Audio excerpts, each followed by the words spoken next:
이씨 할머니는 해가 저물어가는 작은 시골집에서 낡은 뜨개질 바늘을 움직이고 있었다. 바늘 끝에서 찰칵거리는 소리가 고요한 방 안의 유일한 소음이었다. 낡은 창문 틈으로 스며드는 싸늘한 바람이 마른 약초 냄새와 섞여 희미하게 풍겼다. 그녀의 눈은 뜨개질하는 송긋 대신 창밖 먼 산을 응시하고 있었다.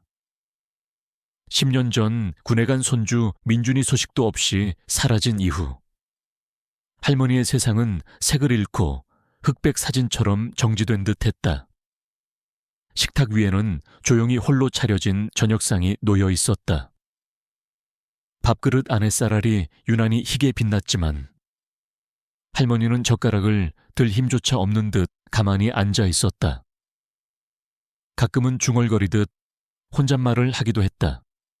민준아, 벌써 이렇게나 시간이 흘렀구나. 그녀는 탁자 위에 놓인 낡은 사진, 액자를 손으로 쓸어보았다.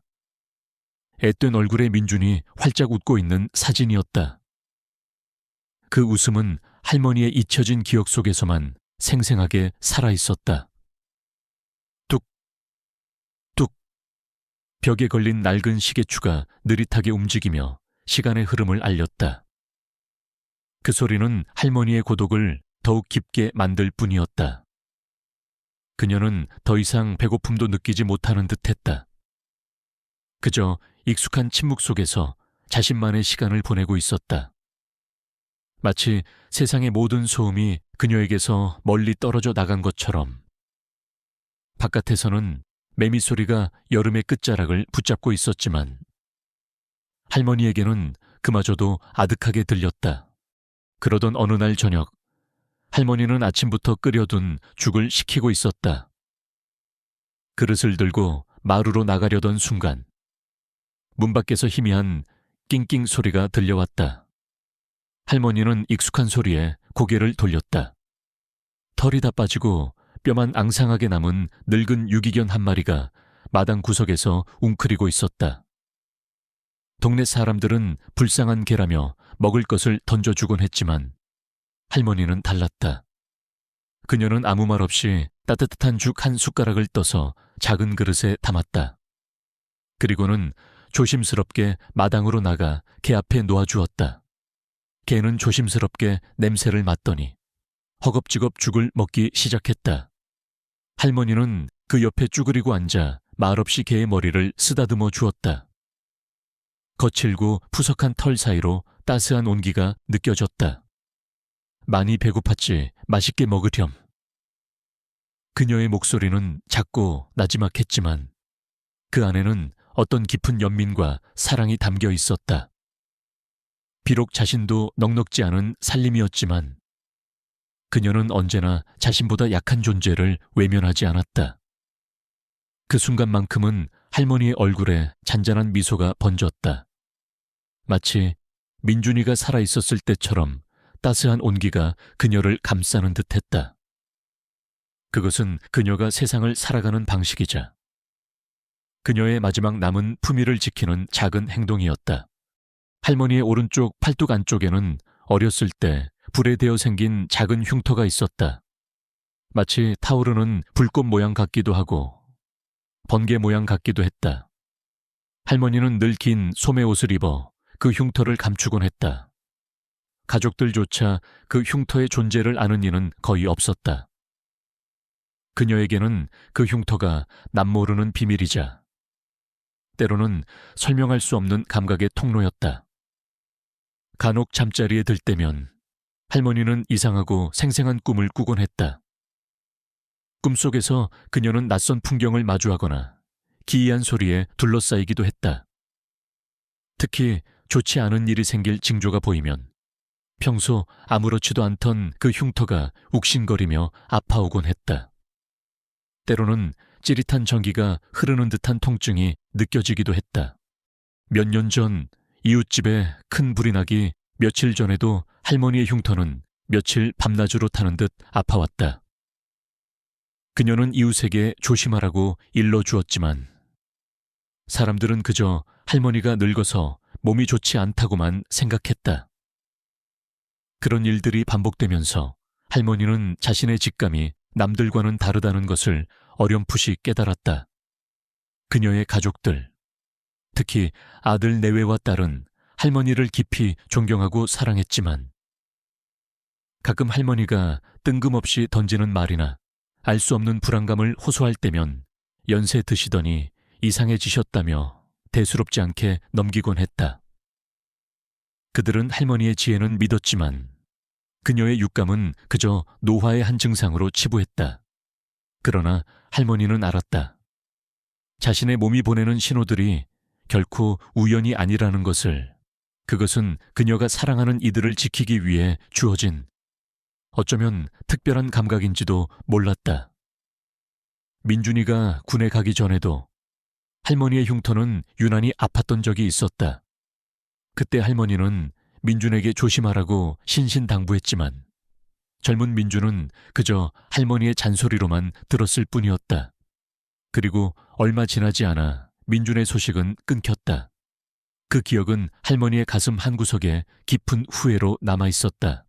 어느 해질녘, 고요하던 할머니의 집에 갑자기 요란한 벨소리가 울려 퍼졌다. 낡은 전화기가 삐삐거리는 소리는 좀처럼 울리지 않던 터라 온 가족이 놀라 수화기를 집어들었다. 아들, 내외와 며느리, 그리고 딸까지 모두 숨을 죽이며 아들의 입에서 나올 말을 기다렸다. 수화기 너머에서는 떨리는 목소리가 흘러나왔다. 민준이가 돌아왔대. 그 한마디에 정적이 깨지고 이내 집 안은 격렬한 환희의 소리로 가득 찼다. 며느리는 그 자리에 주저앉아 기쁨의 눈물을 흘리며 흐느꼈고 아들은 두 손으로 얼굴을 감싸쥐고 소리 없이 울었다. 딸은 전화기를 붙들고 믿기지 않는 소식에 재차 확인하며 기뻐했다. 집안 가득히 웃음과 울음이 뒤섞인 감격의 물결이 일었다. 10년이라는 긴 세월 동안 잊고 지냈던, 아니, 잊으려 애썼던 상실감이 한순간에 폭발하는 듯했다. 그러나 그 격렬한 기쁨 속에서 할머니의 등골에는 차가운 한기가 스며들었다. 오른쪽 팔뚝 안쪽에 불꽃 모양 흉터가 욱신거리며 아파왔다. 마치 누군가 그 위에 얼음덩이를 올려놓고 칼날로 찌르는 듯한 통증이었다.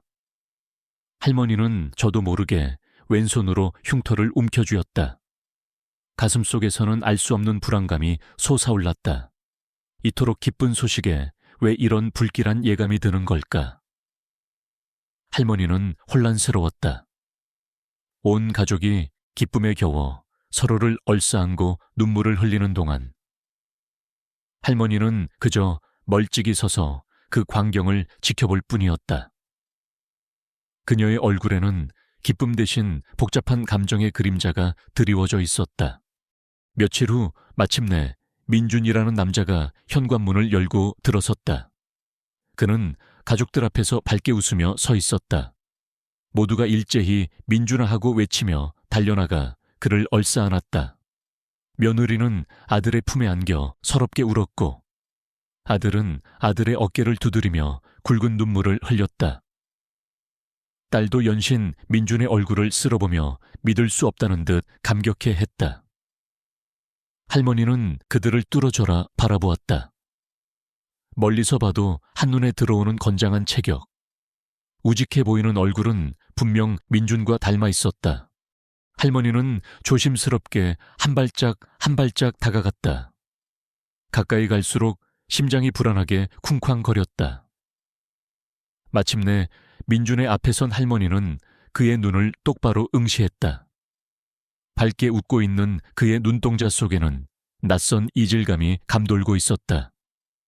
민준의 눈빛은 늘 따스하고 장난기 넘쳤는데 이 남자의 눈빛은 어딘가 차갑고 깊이를 알 수 없었다.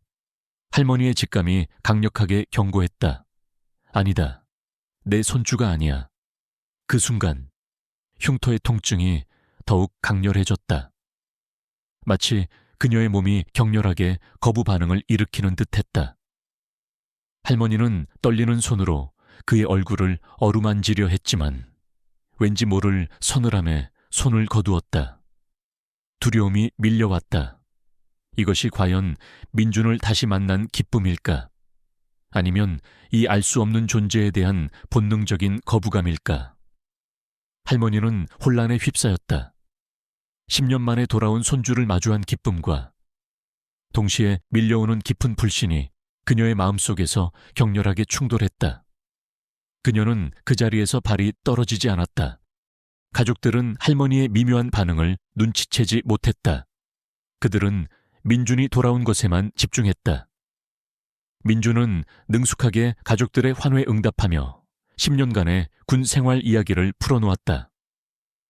그러나 그의 이야기는 마치 책에서 읽은 듯이 건조하고 어떤 구체적인 감정이나 세세한 기억이 부족했다. 그는 자신이 겪었던 고생을 이야기하며 가족들의 동정심을 얻어냈다. 어머니는 연신 눈물을 닦으며 우리 민준이 얼마나 힘들었을꼬 하고 되뇌었고, 아버지는 아들의 어깨를 토닥이며 장하다, 내 아들 하고 격려했다. 할머니는 그들의 대화를 귀담아 들었다. 민준은 과거의 에피소드를 말할 때마다 늘 민준의 가족이 아닌 제3자의 입장에서 말하는 듯한 미묘한 거리감이 느껴졌다. 그들의 추억을 이야기할 때도 마치 암기한 대사를 읊는 듯 감정이 실려 있지 않았다. 할머니는 그 점을 놓치지 않았다. 그녀는 침묵 속에서 민준을 관찰했다. 그의 미소는 어딘가 어색했고 눈은 늘 어딘가를 탐색하는 듯했다. 할머니가 조용히 말을 걸어보았다. 민준아, 어렸을 때 할미가 불러주던 자장가 기억나니? 민준은 잠시 당황하는 듯했지만 이내 능청스럽게 웃으며 할머니, 벌써 다 잊어버렸네요. 하도 어릴 때라 하고 얼버무렸다. 그 순간 할머니의 심장이 덜컥 내려앉았다. 민준은 그 자장가를 특히 좋아했고 군에 가기 전날 밤에도 불러달라고 졸랐었다. 가족들은 할머니의 불안감을 그저 연세가 드셔서 기억이 흐려지셨나 보다 하고 넘겨버렸다. 심지어 며느리는 할머니에게 어머니, 민준이가 얼마나 고생하고 돌아왔는데 낯선 사람 취급하시면 어떡해요? 라며 서운함을 내비치기도 했다. 할머니의 말이 집안의 기쁨을 깨뜨리는 것처럼 들렸기 때문이었다. 가족들은 너무나도 오랫동안 민준의 귀환을 염원했고 이제 그 염원이 현실이 되자 다른 모든 가능성을 배제하려 했다. 이 사건 이후 할머니의 삶은 이전으로 돌아갈 수 없었다. 집안은 민준의 존재로 가득 찼지만 할머니에게는 그저 알 수 없는 위협과 불길함만이 감돌았다. 그녀는 민준을 마주할 때마다 느껴지는 이질감과 싸워야 했고 동시에 그녀의 말을 믿어주지 않는 가족들과도 보이지 않는 벽을 쌓게 되었다. 할머니는 이제 혼자서 이 모든 것을 감당해야 했다. 그녀는 이 상황에서 도망칠 수 없었다. 자신만이 느낄 수 있는 이 미약하지만 강렬한 직감은 그녀를 이 싸움으로 이끌었다. 할머니는 손주를 되찾거나 혹은 손주를 가장한 이 낯선 존재의 정체를 파헤치기 위한 새로운 여정에 강제로 내던져진 셈이었다. 그녀의 오래된 지혜와 직감이 시험대에 오를 시간이었다. 며칠이 흘렀지만 할머니의 불안감은 가시지 않았다. 오히려 민준의 행동 하나하나가 할머니의 의심을 더욱 굳건하게 만들었다. 그는 가족들 앞에서 더할 나위 없이 다정하고 착한 손주의 모습이었지만 할머니의 눈에는 그 모든 것이 계산된 연극처럼 보였다. 특히 그가 할머니를 대하는 태도는 이상하리만치 조심스러웠다. 다른 가족들에게는 살갑게 다가가지만 할머니에게는 굳이 몸을 부딪히지 않으려 했고 눈을 마주치려 하지 않았다. 할머니는 그의 그런 태도에서 미묘한 위협감을 느꼈다. 어느 날 저녁, 온 가족이 모여 앉아 오랜만에 함께 저녁 식사를 하고 있었다. 며느리는 민준이 좋아하는 갈비찜과 잡채를 한가득 차려놓았고 아들은 연신 민준의 그릇에 고기를 얹어 주었다. 평화로운 풍경이었지만 할머니는 식탁 위로 흐르는 묘한 기류를 감지했다. 할머니는 일부러 목소리를 가다듬고 민준에게 물었다. 민준아, 너 어렸을 때 말이야. 할미가 심부름 시켜서 동네 박씨 아저씨 댁에 간 적 있지? 그때 네가 길을 잃어서 할미가 얼마나 걱정했는지. 아니, 그때 할미가 찾으러 갔을 때 네가 할미 손 꼭 붙잡고 뭐라고 그랬지? 민준은 젓가락을 든 채 잠시 멈칫했다. 그의 눈동자가 흔들리는 것을 할머니는 놓치지 않았다. 그는 잠시 생각하는 척하더니 능청스럽게 웃으며 말했다.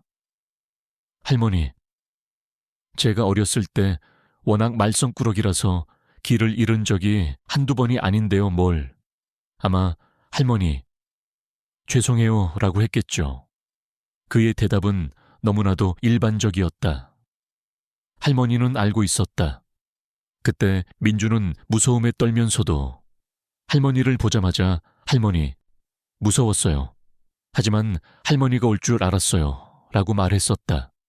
그리고 할머니의 손을 놓지 않기 위해 작은 손으로 할머니의 새끼손가락을 꼭 잡았었다. 민준의 손은 할머니의 새끼손가락을 한 번도 잡아본 적 없는 것처럼 낯설었다. 며느리가 할머니의 말을 끊었다. 어머니, 옛날 이야기는 이제 그만하시고 민준이 맛있는 것 좀 더 드세요. 오랜만에 돌아왔는데 힘내야죠. 며느리의 말은 할머니를 무안하게 만들었다. 할머니는 잠시 침묵했다. 하지만 포기할 수 없었다. 민준아, 내 오른쪽 손목 안쪽에 어렸을 때 생긴 작은 흉터 있지 않니? 네가 마당에서 뛰놀다가 돌부리에 걸려 넘어지면서 생긴 흉터 말이야. 할미가 호해줬는데. 할머니는 직접 그의 손을 잡고 흉터를 확인하려 했다. 그 순간 민준의 얼굴에서 웃음기가 사라졌다. 그는 당황한 듯 재빨리 손을 거두며 말했다. 할머니, 그게 군대에서 훈련받다가 다쳐서 다른 흉터가 생겨서요. 예전 흉터는 잘 보이지도 않아요. 그는 오른손을 재빨리 주머니에 넣으려 했다. 하지만 그 순간 민준이 실수로 밥그릇을 건드려 밥알이 바닥에 쏟아졌다. 그가 당황하여 몸을 숙여 밥그릇을 주우려는 찰나 그의 셔츠 소매가 살짝 걷어 올려졌다. 할머니의 눈에 그의 팔뚝 안쪽이 스쳐 지나갔다. 분명 그곳에는 작은 뱀 모양의 문신이 선명하게 새겨져 있었다. 할머니는 숨을 들이켰다. 민준에게는 그런 문신이 없었다. 단언컨대 없었다. 할머니는 손가락으로 그의 팔을 가리키며 소리쳤다. 저놈은 내 손주가 아니야. 민준이에게는 저런 문신이 없었어. 저놈은 가짜야. 그녀의 목소리는 분노와 절규가 뒤섞여 있었다. 식탁에 앉아있던 가족들은 모두 얼어붙었다. 며느리는 할머니의 돌발 행동에 당황하며 어머니, 갑자기 왜 그러세요? 하고 소리쳤다. 아들도 어머니, 연세 드셨다고 해도 이건 너무 심하십니다. 라며 언성을 높였다.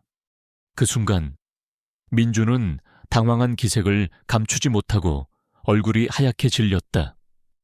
그의 눈에는 순간적으로 섬뜩한 살기가 스쳐 지나갔다. 그러나 이내 그는 언제 그랬냐는 듯 순식간에 표정을 바꾸었다. 그는 억지로 눈물을 글썽이며 할머니에게 다가갔다. 할머니, 제가 돌아온 것이 그렇게도 싫으세요. 저를 믿지 못하시겠어요. 그는 어깨를 들썩이며 우는 신용을 했고 가족들은 그런 민준의 모습에 동정심을 느꼈다. 며느리는 민준을 감싸 안으며 할머니에게 말했다. 어머니 민준이가 얼마나 마음 아프겠어요. 이건 정말 아니에요. 오직 며느리와 민준만이 할머니가 그 문신을 본 순간 그리고 할머니의 격렬한 반응을 직접 목격했다. 며느리는 할머니의 행동이 그저 민준을 괴롭히는 것으로만 여겼지만 민준의 얼굴에는 잠시 드러났던 당황과 섬뜩함이 스쳐 지나갔다. 그는 할머니의 날카로운 직감에 위협을 느낀 듯했다.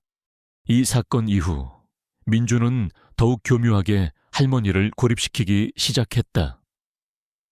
그는 가족들에게 할머니가 환각 증세를 보이며 정신이 오락가락한다고 속삭였다.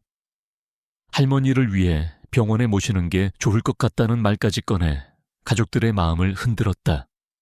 그는 할머니가 무언가를 말하려 할 때마다 눈빛으로 제지하거나 일부러 할머니의 말을 끊는 행동을 반복했다. 가족들은 민준의 그럴듯한 말에 넘어갔고 할머니의 건강을 진심으로 걱정하기 시작했다. 그들은 할머니의 말을 더 이상 진지하게 듣지 않았다. 할머니는 외로운 싸움을 시작해야 했다. 그녀의 유일한 무기는 날카로운 직감과 손주를 향한 맹목적인 사랑뿐이었다. 할머니의 경고는 가족들에게 외면당한 채 공허한 메아리가 되었다. 민주는 그럴싸한 연기로 가족들을 완벽하게 속였고 이제 할머니는 집 안에서 철저히 고립된 채 홀로 싸워야 했다. 민주는 교묘하게 할머니를 압박하며 그녀의 숨통을 조여왔다. 그의 목표는 명확했다. 민준이에게 남겨진 모든 것을 손에 넣는 것. 할머니의 집은 예전의 평화로움을 잃고 민준이 만들어낸 가식적인 행복으로 가득 차 있었다. 그들의 식사는 더 이상 따뜻한 가족 모임이 아니었다. 민준은 할머니의 대각선 맞은편에 앉아 식사 내내 그녀를 감시하듯 바라봤다. 할머니가 숟가락을 들면 그도 숟가락을 들었고 할머니가 물을 마시면 그도 물을 마셨다. 마치 할머니의 모든 행동을 따라 하는 듯했다. 그것은 할머니의 목을 조르는 듯한 보이지 않는 압박이었다. 할머니는 밥알이 모래알처럼 서걱거리는 것을 느꼈지만 억지로 삼켜냈다. 그녀는 더 이상 편안하게 식사를 할 수 없었다. 가장 고통스러운 것은 한때 민준의 웃음소리가 가득했던 그 집의 부엌이 이제는 가장 위험한 공간으로 변모했다는 사실이었다. 할머니는 그곳에서 민준이가 가장 좋아했던 반찬을 만들곤 했다. 그러나 이제 부엌은 민준의 시선이 가장 쉽게 닿는 곳이 되었다. 민준은 할머니가 부엌에 있을 때면 늘 이유를 만들어 그 주변을 맴돌았다. 물을 마신다거나 간식을 찾는다거나 하는 핑계로. 그는 할머니의 모든 움직임을 주시했고 할머니가 식칼을 들거나 가위를 집을 때면 그의 시선은 더욱 날카로워졌다. 할머니는 자신에게 무언가를 숨기고 있음을 직감했다. 할머니는 민준이의 진짜 흔적을 찾기 위해 밤늦게 몰래 움직였다.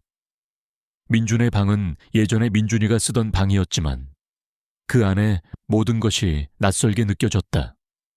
할머니는 옷장 서랍을 조심스럽게 열어보았다. 민준이가 아꼈던 오래된 축구공도 낡은 만화책도 보이지 않았다. 대신 깨끗하게 정리된 옷가지들과 낯선 물건들만이 놓여 있었다. 할머니는 서랍 깊숙한 곳에서 작은 수첩 하나를 발견했다. 그것은 민준이가 군에 가기 전 짧게 일기를 쓰던 수첩과 비슷해 보였다. 할머니는 떨리는 손으로 수첩을 펼쳤다. 하지만 그 안에는 민준의 필체가 아닌 삐뚤삐뚤한 다른 글씨로 알 수 없는 숫자와 기호들만 가득했다. 할머니는 실망감에 한숨을 내쉬었다. 그녀는 너무나도 민준의 흔적을 찾고 싶었지만 찾을 수 없었다. 이 순간 그녀는 완전히 홀로 버려진 듯한 기분을 느꼈다. 그 누구도 그녀의 말을 믿어주지 않았다. 아들도, 며느리도, 심지어 착했던 딸마저도 그녀의 정신 상태를 걱정하며 민준의 편을 들었다. 그들은 할머니에게 휴식을 권하며 때로는 병원 진료를 제안하기도 했다. 그들의 눈에는 할머니의 행동이 그저 노망으로 보일 뿐이었다. 할머니는 밤잠을 설쳤다. 며칠 동안 제대로 먹지도 자지도 못해 몸은 쇠약해졌지만 그녀의 정신만은 더욱 또렷해지는 듯했다. 그녀의 흉터는 시도 때도 없이 욱신거렸고 그 통증은 그녀에게 끊임없이 경고를 보냈다. 빨리 밝혀내야 한다. 더 늦으면 모든 것을 잃을 것이다. 가장 큰 압박은 민준이 제안한 재산 정리 문제였다. 그는 가족회의를 소집하여 민준이에게 남겨진 작은 밭과 약간의 예금 등 재산을 정리해야 한다고 주장했다. 제가 돌아왔으니 이제 제 이름으로 정리하는 게 맞는 것 같습니다. 10년간 제대로 쓰지도 못하고 묶여만 있었으니 이제라도 제대로 활용해야죠. 그는 그럴듯한 말로 가족들을 설득했다. 아들과 며느리는 민준의 말이 일리가 있다고 생각했다. 그들도 오랜 시간 동안 그 재산이 애물단지처럼 느껴졌기 때문이다. 민준은 급히 변호사를 불러 관련 서류를 준비했고 이번 주말까지 모든 서류에 가족들의 서명을 받아 마무리하겠다고 통보했다. 할머니의 심장이 쿵 하고 떨어졌다. 이 재산은 민준이가 언젠가 돌아오면 농사를 지으며 살고 싶다고 했던 꿈이 담긴 땅이었다. 이곳마저 빼앗긴다면 민준의 모든 흔적이 사라지는 것이나 다름없었다. 이제 할머니에게 남은 시간은 얼마 없었다. 민준의 미소 뒤에 숨겨진 탐욕과 음모를 폭로해야만 했다. 그녀는 이제 더 이상 망설일 수 없었다. 몸은 쇠약했지만 손주를 지키려는 할머니의 의지는 그 어떤 강철보다 단단했다. 그녀는 이제 혼자서 마지막 결전을 준비해야 했다. 운명의 그날 밤이 찾아왔다. 낡고 오래된 집 안에는 팽팽한 긴장감이 감돌았다. 민주는 공증인이 가져온 재산 포기 및 양도 서류를 테이블 위에 펼쳐놓았다. 서류 맨 위에는 민준의 이름이 선명하게 적혀 있었고 그 아래에는 가족들의 서명란이 비어 있었다. 민주는 펜을 든 채 가족들을 독촉했다. 자, 이제 서명만 하면 됩니다. 할머니부터 먼저 하시죠. 그의 눈빛은 할머니를 향해 섬뜩하게 빛났다. 마치 할머니가 감히 거부할 수 없을 거라는 확신에 찬 듯했다. 할머니는 고개를 들었다. 온몸의 피가 역류하는 듯한 격렬한 통증이 팔뚝의 흉터에서 솟구쳤다. 욱신거리는 고통은 할머니에게 마지막 경고를 보내는 듯했다. 그녀는 더 이상 주저할 수 없었다. 이 순간 그녀는 10년 전 사라진 손주를 향한 그리움과 눈앞에 선 가짜 손주에 대한 분노, 그리고 가족을 지켜야 한다는 강렬한 책임감으로 가득 찼다. 그녀의 눈빛은 흔들림 없이 민준을 응시했다. 나는 이종희에 서명 못해. 할머니의 목소리는 떨렸지만 그 어떤 쇠붙이보다 단단하고 강렬했다. 민준의 얼굴에서 능글맞던 미소가 사라졌다. 아들과 며느리가 당황하며 할머니를 말렸다. 어머니, 대체 왜 이러세요? 민준이가 얼마나 힘들게 여기까지 왔는데. 맞아요. 어머니 이제 그만 고집 부리시고 민준이 뜻대로 해주세요. 하지만 할머니는 그들의 말을 들은 척도 하지 않았다. 그녀의 시선은 오직 민준에게 고정되어 있었다. 너는 내 손주가 아니야. 내 민준이는 절대 이런 식으로 돌아오지 않아. 할머니는 자리에서 천천히 일어섰다. 그녀의 몸은 비록 작고 쇠약했지만 그 안에서 뿜어져 나오는 기운은 거대한 산과 같았다. 그리고 할머니는 주방으로 향했다. 그녀의 발걸음 하나하나가 무거운 침묵 속에서 울려 퍼졌다. 가족들은 할머니의 이상 행동에 당황하며 서로의 얼굴을 바라봤다. 민준의 얼굴에서는 섬뜩한 불안감이 스쳐 지나갔다. 그가 할머니를 쫓으려는 듯 몸을 움직이는 순간 할머니가 다시 거실로 돌아왔다. 그녀의 손에는 오래된 부엌칼이 들려 있었다. 날카로운 칼날이 거실의 희미한 불빛을 받아 섬뜩하게 번뜩였다. 저놈은 내 손주가 아니다. 할머니는 칼을 들고 민준을 향해 똑바로 겨누었다. 그녀의 목소리는 분노와 슬픔, 그리고 결연한 의지가 뒤섞인 절규였다. 가족들은 경악했다. 며느리가 비명을 질렀고 아들은 어머니 칼은 내려놓으세요. 대체 왜 이러시는 거예요? 하며 할머니에게 다가갔다. 하지만 할머니는 눈 하나 깜빡하지 않았다. 그녀는 칼끝을 민준의 목이 아닌 그의 쇄골 바로 아래, 왼쪽 가슴팍을 정확히 겨누었다.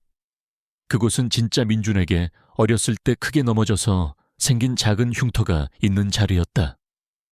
아무도 모르는, 오직 할머니만이 기억하는 민준만의 비밀스러운 표식이었다. 할머니는 확신에 찬 목소리로 외쳤다.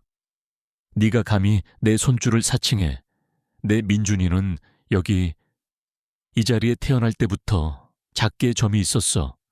어릴 때 넘어져서 생긴 흉터 때문에 살짝 뭉개졌지만. 할미는 다 알아. 너는 없어. 민준이의 얼굴은 사색이 되었다. 그의 눈동자는 공포로 가득 찼고 그의 가면은 완전히 벗겨졌다.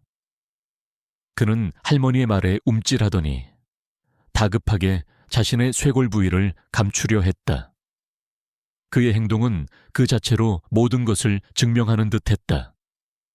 그는 할머니가 겨눈 곳에 진짜 민준의 표식이 없다는 것을 알았고 그 사실이 폭로될까봐 극도로 두려워하고 있었다. 그 순간 집안에는 숨막히는 정적이 흘렀다. 가족들은 할머니의 칼날과 민준의 당황한 얼굴을 번갈아 보았다. 그들의 얼굴에는 의심과 혼란, 그리고 뭔가 불길한 깨달음의 그림자가 드리워졌다. 아들은 할머니의 칼날보다 민준의 당황한 얼굴에서 더 큰 위협을 느꼈다. 며느리의 비명은 잦아들고 경악으로 변했다. 바로 그때 밖에서 요란한 사이렌 소리가 들려왔다. 문 열어 경찰이다. 육중한 발소리가 현관문을 향해 다가왔고 이내 현관문이 활짝 열리며 군복을 입은 장교와 경찰관들이 들이닥쳤다. 그들의 뒤에는 놀란 마을 사람들이 빼꼼히 고개를 내밀고 있었다. 장교는 민준을 향해 손가락질하며 외쳤다. 저놈이다. 저 사기꾼을 체포해. 민준은 도망치려 했지만 이미 늦었다. 경찰들은 그를 제압했고 그의 셔츠가 찢어지면서 할머니가 말했던 쇄골 부위가 드러났다. 그곳에는 아무런 점도, 흉터도 없었다. 완벽하게 깨끗한 피부였다. 할머니의 말이 진실임을 증명하는 결정적인 증거였다. 가족들은 그 자리에 주저앉았다. 아들은 충격에 말을 잇지 못했고 며느리는 자신의 아들이라고 믿었던 존재가 사기꾼이라는 사실에 오열했다. 그들은 할머니의 직감을 비웃고 외면했던 자신들의 어리석음을 깨달았다. 그들의 얼굴에는 슬픔과 후회, 그리고 할머니에 대한 깊은 존경심이 뒤섞여 나타났다. 마을 사람들도 웅성거리며 할머니의 현명함에 감탄했다. 할머니의 승리는 단순한 개인의 승리가 아니라 진실과 직감의 승리였으며 그녀가 가족을 지켜냈다는 사회적 인정을 의미했다. 민준을 사칭한 남자는 경찰에 의해 연행되었다. 그는 민준과 비슷한 외모를 가진 전문 사기꾼으로 군대에서 사라진 병사들의 정보를 빼돌려 가족에게 접근, 재산을 가로채는 수법을 사용해 왔던 것으로 밝혀졌다. 그는 자신의 죄에 합당한 처벌을 받게 될 것이었다. 비록 그는 자신이 저지른 악행에 대한 대가를 치러야 했지만 할머니와 가족들에게 남겨진 상처는 너무나 깊었다. 경찰과 군 관계자들은 진짜 민준이 10년 전 비밀 작전 수행 중 장렬히 전사했으며 그의 시신은 수습되지 못했음을 확인시켜 주었다. 그들은 민준이 국가를 위해 목숨을 바친 영웅이라며 최고 등급의 훈장을 추수하고 가족에게는 상당한 액수의 보상금을 지급하겠다고 알렸다. 가족들은 그 자리에서 주저앉아 통곡했다. 민준이 살아 돌아왔다는 희망이 한순간에 산산조각 났을 뿐만 아니라 그 희망이 교활한 사기꾼의 기만이었다는 사실에 비통함은 배가 되었다. 며느리는 할머니의 손을 붙잡고 하염없이 눈물을 흘렸다. 어머니, 정말 죄송해요. 제가 어리석었어요. 민준이가 돌아왔다는 기쁨에 눈이 멀어 어머니 말씀을 듣지 않았어요. 어머니의 직감을 믿지 못해서 정말 죄송합니다. 그녀는 무릎을 꿇고 할머니에게 용서를 빌었다. 아들도 할머니를 끌어안고 굵은 눈물을 떨구었다. 어머니, 제가 불효했습니다. 어머니의 지혜를 의심하고 그놈의 꾀임에 넘어갔습니다. 민준이에게 정말 미안해요. 그들은 할머니의 지혜와 직감을 의심했던 자신들의 과오를 진심으로 뉘우쳤다. 이제 가족들은 할머니의 말을 무조건적으로 신뢰하게 될 것이었다. 가족들은 민준에게 추서된 훈장과 보상금을 어떻게 쓸지 논의했다. 아들은 민준이에게 남겨진 땅은 절대 팔지 않을 겁니다. 그 땅은 민준이의 꿈이 담긴 곳이니까요. 라고 말했다. 그리고 가족들은 보상금의 일부를 사용하여 마을에 작은 도서관을 짓기로 결정했다. 도서관의 이름은 민준도서관으로 정했다. 이곳은 민준의 넋을 기리고 마을 사람들에게 지식과 희망을 선사할 수 있는 의미 있는 공간이 될 것이었다. 민준의 이름이 영원히 기억될 수 있는 살아있는 기념비가 될 터였다. 며칠 후 사건의 여파가 어느 정도 가라앉았을 때 할머니와 며느리는 예전처럼 마루에 앉아 함께 저녁거리를 다듬고 있었다. 고요함 속에 부엌할 소리만 나직이 울렸다. 며느리가 조심스럽게 입을 열었다. 어머니, 정말 어떻게 하셨어요? 그렇게 감쪽같이 속아 넘어갔는데 할머니는 손에 든 물을 내려놓고 창밖을 바라보았다. 그녀의 눈빛은 깊고 아련했다. 사랑이란 그런 거란다. 내 새끼의 모든 것을 기억하고 내 새끼가 아닌 것을 본능적으로 알아채는 것. 내 팔뚝에 이 흉터가 늘 내게 속삭였어. 민준이는 늘 따뜻한 아이였는데 그놈은 차갑고 비어 있었어. 어미의 눈은 절대 속일 수 없는 법이지. 할머니는 자신의 팔뚝 안쪽 불꽃 모양 흉터를 말없이 쓰다듬었다. 이제 그곳은 더 이상 아프지 않았다. 대신 아물지 않는 슬픔과 지켜냈다는 안도감이 뒤섞인 묵직한 감각만이 남아있었다. 며느리는 고개를 끄덕였다. 어머니 말씀이 맞아요. 제가 너무 어리석었네요. 민준이 살아있었을 때도 어머니가 민준이를 누구보다 잘 아셨죠. 민준이가 가장 좋아했던 음식을 늘 먼저 알아채시고 할머니는 작은 미소를 지었다. 민준이는 늘 할미 껌딱지였으니까 할미가 민준이 지켜줘야지. 누가 지켜주겠니? 그녀의 목소리에는 손주를 향한 변함없는 사랑과 이제 그를 지켜줄 수 없다는 슬픔이 동시에 담겨 있었다. 두 사람은 한동안 말없이 앉아 있었다. 햇살이 창문을 통해 마루로 스며들었고 따뜻한 바람이 불어와 그들의 얼굴을 감쌌다. 비록 민준은 영원히 돌아오지 못했지만 할머니는 자신의 직감으로 가족을 지켜냈고 그로 인해 가족들은 그녀의 지혜를 진정으로 이해하게 되었다. 새로운 평화는 슬픔을 동반했지만 더 깊은 이해와 사랑으로 단단해진 평화였다. 세월은 유수와 같이 흘러갔다. 민준 도서관은 마을의 명소가 되었다. 깨끗하고 아늑한 공간에는 아이들의 웃음소리가 끊이지 않았고 어른들은 조용히 책을 읽거나 서로 이야기를 나누며 시간을 보냈다. 할머니는 이제 더 이상 뜨개질 바늘을 쥐지 못할 만큼 손이 약해졌지만 그녀의 눈빛만은 여전히 맑고 지혜로웠다.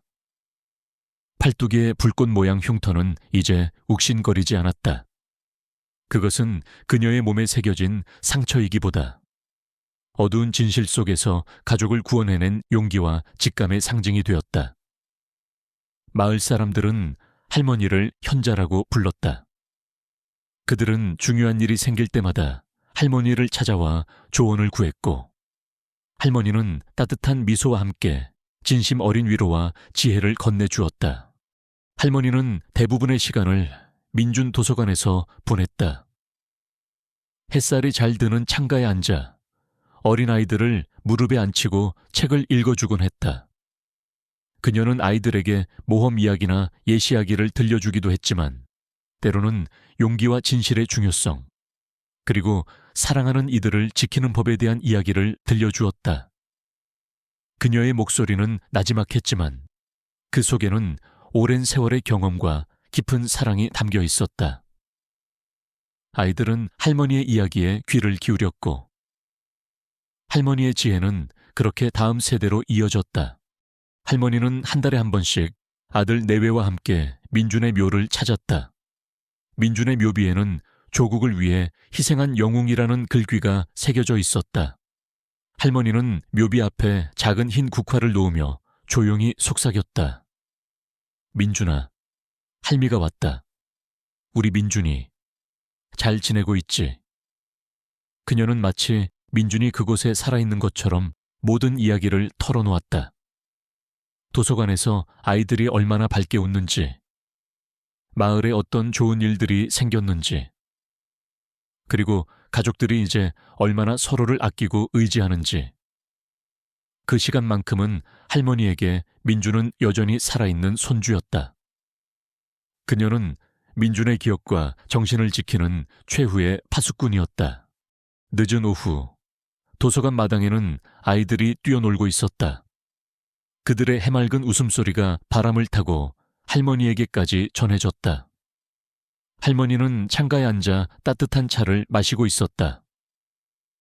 그녀의 손에는 이제 막 뜨개질을 시작한 작은 아기 신발 한 켤레가 들려 있었다. 그것은 특정 누구를 위한 것이 아니라 세상의 모든 어린 생명에 대한 할머니의 무한한 사랑을 상징하는 듯했다. 그녀의 얼굴에는 잔잔한 미소가 피어올랐다. 도서관 마당 한켠에는 민준이가 심었던 작은 감나무 한 그루가 서 있었다. 그 감나무 아래 햇살을 받아 반짝이는 작은 새싹이 돋아나고 있었다. 비록 민준이는 돌아올 수 없었지만 그의 이름으로 세워진 도서관은 마을 사람들의 지성과 정서의 든든한 뿌리가 되어주었다. 그리고 할머니의 사랑과 희생은 그 뿌리에 물을 주어 다음 세대의 희망이라는 새싹을 틔웠다. 할머니는 천천히 눈을 감았다. 그녀의 마음속에는 민준의 따뜻한 미소와 평화로운 마을의 풍경, 그리고 끊임없이 이어질 희망의 메아리가 울려 퍼지는 듯했다. 여러분, 이 이야기는 단순한 한 가족의 비극이 아닙니다. 우리 모두가 살아가는 세상에는 때로는 진실을 외면하게 만드는 거짓의 달콤함이 존재합니다. 하지만 그 속에서도 진정한 사랑과 날카로운 직감은 언제나 길을 잃지 않는 등대가 되어줍니다. 할머니의 이야기는 바로 그 지혜와 용기를 보여줍니다. 우리는 과연 할머니처럼 주변의 모든 것이 아니라고 말할 때에도 자신의 내면의 목소리에 귀 기울일 용기를 가지고 있습니까? 이 이야기가 여러분의 마음에 작은 울림을 주었기를 바랍니다. 만약 오늘 이야기가 좋았다면 좋아요를 눌러주세요. 그리고 여러분이라면 어떤 선택을 했을지 댓글로 남겨주세요. 다음에도 더 깊고 감동적인 이야기로 찾아뵙겠습니다. 구독과 알림 설정도 잊지 마세요.